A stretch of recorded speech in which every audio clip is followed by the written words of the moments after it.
전 작년에 성적에 맞춰서 부산대학교 전자공학과에 갔습니다. 근데 취업률이 높다고 해서 공대에 들어갔는데 저와 공대가 잘 맞지도 않았고 솔직히 더 좋은 대학을 가고 싶다는 마음에 부모님에게 한 번 더 하고 싶다는 말을 했는데 부모님께서는 흔쾌히 재수를 허락해 주셨어요. 저는 중고등학교 시절 게임 중독 판정을 받을 정도로 게임에 대한 자제력이 없었습니다. 일반 재수학원을 다니면 저를 스스로 통제하지 못할 것 같았고 그래서 기숙학원을 찾아보았습니다. 여러 기숙학원을 고민하며 비교하다가 강학기숙의 입시 결과와 장학제도 그리고 이투스 무한패스 등의 혜택을 보고 저와 가장 잘 맞다 생각하여 선택하게 되었습니다.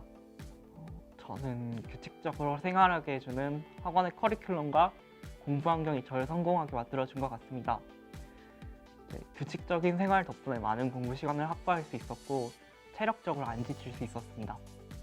또한 강학기숙이 상위권 학생들만 모여있는 그룹이다 보니 학습 분위기 자체도 좋고 그렇게 되니까 저도 공부를 안 할 수가 없는 분위기였고 주위 학생들이 너무 열심히 공부하는 모습을 보니 저도 자극을 받아서 나도 열심히 해야겠다라는 마음을 다잡을 수 있었습니다.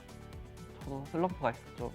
10월 초 수능이 한 달밖에 안 남았는데 그 시점 모의고사에서 성적이 진짜 크게 떨어졌었어요. 수능이 다가오는 압박감과 실패에 대한 불안과 걱정이 점점 커졌죠.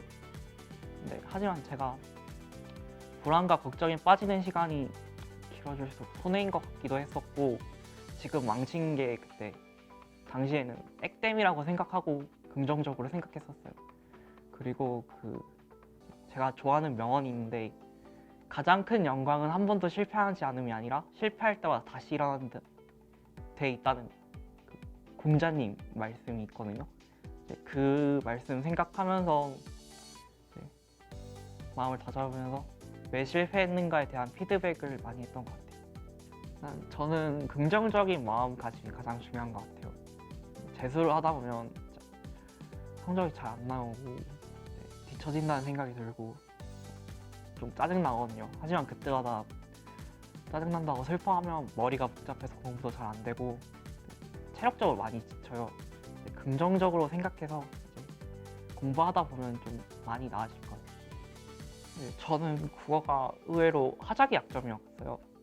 10번까지 푸는데 다른 친구들보다 일단 시간을 많이 소모하니까 항상 국어 푸는데 시간이 촉박했었어요. 저를 괴롭혔던 화작의 시간 문제는 생각보다 간단했었는데요.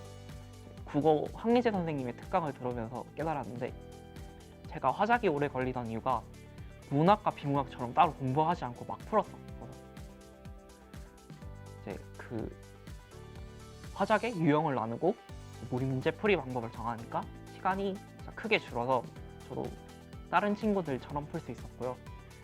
문법은 제가 생각하기에는 가장 정직한 파트라고 생각해요, 국어에서.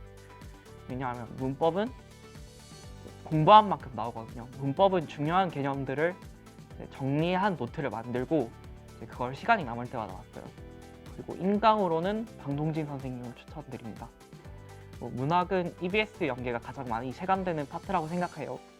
수능 특강과 수능 완성에 나오는 문학 작품들을 정리하고 많은 양의 모의고사를 풀면서 직접 연계와 작가 연계 또는 같은 작품 다른 부분 이런 간접 연계 이런 걸 모두 대비했던 것 같아요. 비문학은 글의 핵심 그리고 항상 문제에 나오는 파트가 있거든요.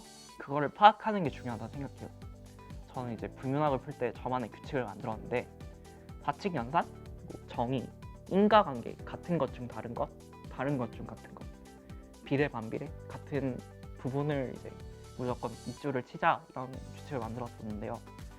그 이유가 그 부분이 제가 생각하기에는 문제에 매번 나오는 파트라고 생각했거든요. 그래서 저만의 규칙을 만든 이후에 문제 푸는데 걸리는 속도가 엄청나게 줄어서 국어 성적에 가장 큰 도움을 줬던 것 같아요. 제가 수학 개념을 공부한 방법은 개념서인 수학의 바이블을 통해 기본 개념을 먼저 쌓았습니다. 바이블에는 수학에 필요하지만 교과서에 실려있지 않는 사인 법칙, 코사인 법칙 등의 개념도 포함되어 있어 도움이 많이 되었습니다. 기본 개념을 3점짜리 기출문제를 풀며 개념을 제대로 터득했는지 확인하였고, 이제 2, 3점짜리 문제를 모두 풀게 됐을 쯤에는 바이블을 3회독 하게 되었습니다. 이제 이 어느 정도 수학에 자신감이 생기자 킬러 문제를 제외한 4점짜리를 풀었고, 2, 3점짜리의 문제랑 다르게 4점짜리를 풀기 시작하니까 기백의 삼수선 파트, 그리고 미적의 미분 가능성, 이런 파트들, 그러니까 저의 개념의 허점이 보이는 부분이 보이기 시작하였고, 발견된 치약 파트들을 먼저 개념을 채우고 어려운 4점짜리를 도전하였습니다. 기출 문제는 3회독 정도 하였고, 킬러 문제와 개념서는 한 10회독 이상 했던 것 같습니다. 학원을 다니며 김치우 선생님 그리고 박성동 선생님의 특강을 들었고, 차상현 선생님의 모든 커리큘럼을 따라갔습니다. 차상현 선생님의 여러 가지 문제 풀이 방법은 한 방법이 막혔을 때 다른 방법에 접근을 가능하게 해주어 수학 성적의 안정성을 높여주었습니다. 저는 영어 공부를 거의 안 해서 기본이 안 돼 있었습니다. 영어 문제를 풀 때 단어를 몰라 문제를 못 풀기 일쑤였는데요. 일단 그래서 복화 1800을 틈틈이 외웠습니다. 단어만 외워도 성적이 어느 정도 나오자 그 이후부터는 구분독해 연습을 병행했습니다.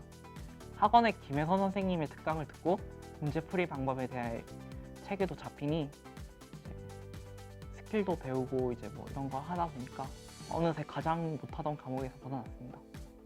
지구과학은 작년에 1등급이 나왔지만 비천체 부분의 개념이 완벽하지 않았습니다. 개념 공부를 위해 오지훈 선생님의 강의를 들으며 몰랐던 부분의 개념을 노트에 정리하였습니다. 특히 다지선다라는 이제 문제집이 있는데 OX 문제로 된 문제집이라 제가 잘 모르는 부분을 쉽게 찾을 수 있었습니다. 학원에서 나눠주는 오지 모의고사와 만만하지 모의고사를 통해 지엽적인 부분과 고난이도 천체 파트의 문제를 대비할 수 있었습니다. 작년까지 저는 화원을 공부했습니다. 생원도 공부해 본 적이 없지만 솔직히 서울대에 가고 싶다는 마음에 생명과학 2를 시작했습니다. 어마어마한 난이도 때문에 1학기에는 다른 과목을 거의 공부하지 못했는데요. 거의 생태에 올인했습니다. 1학기에는 백호 선생님의 섬세한 개념 완성과 학원 수업을 통해 개념을 쌓았고, 그 개념을 정리한 노트를 만들었습니다. 백호 선생님의 강의를 들어보니 개념을 쉽게 설명해 주어 이해가 잘 되는 것 같아 백호 선생님의 풀 커리큘럼을 따라갔습니다. 2학기부터는 생태 킬러 문제 4, 5문제를 위해 나머지 15, 16문제를 정확하고 빠르게 푸는 연습을 많이 하였습니다. 킬러 문제 4, 5문제를 모두 다 맞춘다는 것은 현실적으로 불가능해 보였고, 제 판단하에 2문제는 꼭 맞추자는 생각으로 하디-바인베르크 법칙의 모든 경우를 분리하여 문제풀이를 최대한 줄였고, 코덤 문제를 대비해 코덤표를 언제 어디서든 말할 수 있을 정도로 외웠습니다. 물론 2문제를 풀고도 시간이 남을 경우를 대비하여 PCR과 샤가프의 법칙도 꾸준히 공부하였습니다.